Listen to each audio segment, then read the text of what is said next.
This is Democracy Now!, democracynow.org, The War and Peace Report. I'm Amy Goodman.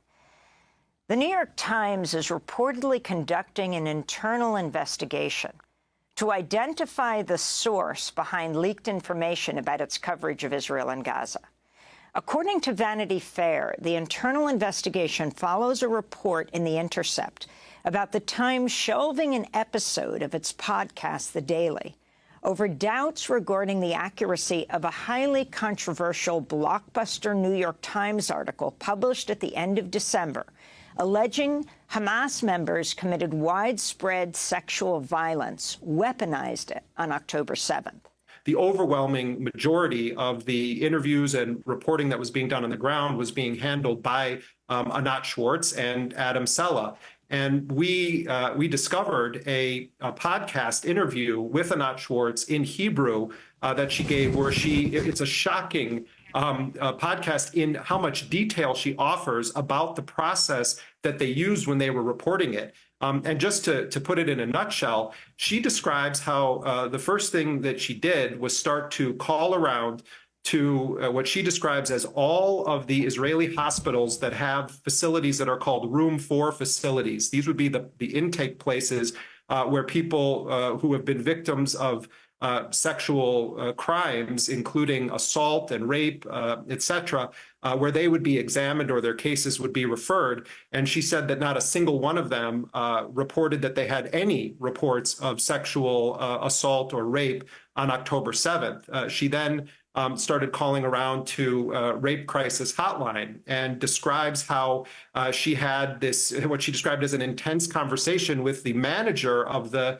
Rape Crisis Hotline in that part of Israel, where she was dumbfounded when he was saying he didn't have any calls reporting sexual assault or rape. And she's saying, how is this possible? And then she starts talking, she goes to a holistic therapeutic center that was established at a former high-end retreat center outside of Tel Aviv, where mostly people from the Nova rave, where there were attacks and where a couple of hundred people were killed. It was a place where people could do alternative medicine and yoga, relaxation therapy. I mean, people who were highly traumatized. And she goes there, and her characterization was that she sensed what she called a conspiracy of silence among the therapists, because none of them were telling her, yes, we're treating people who were raped or had experienced sexual assault. And so when she went through all the official channels, the places where you would reach out to see if you're exploring if there's a pattern here, what then happened is she starts to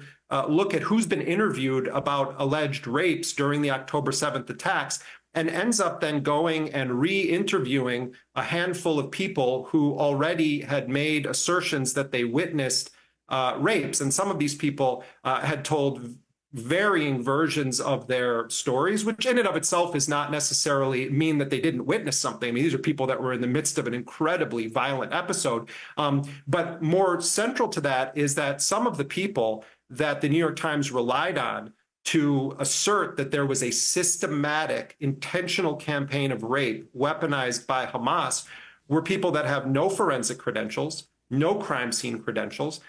These were people that are not legally permitted in Israel to determine rape, that they relied on these individuals to make this claim that there was a systematic rape regime implemented. And some of those people, Amy, have well-documented track records of promoting very incendiary narratives about atrocities that occurred on October 7th that were flagrantly false.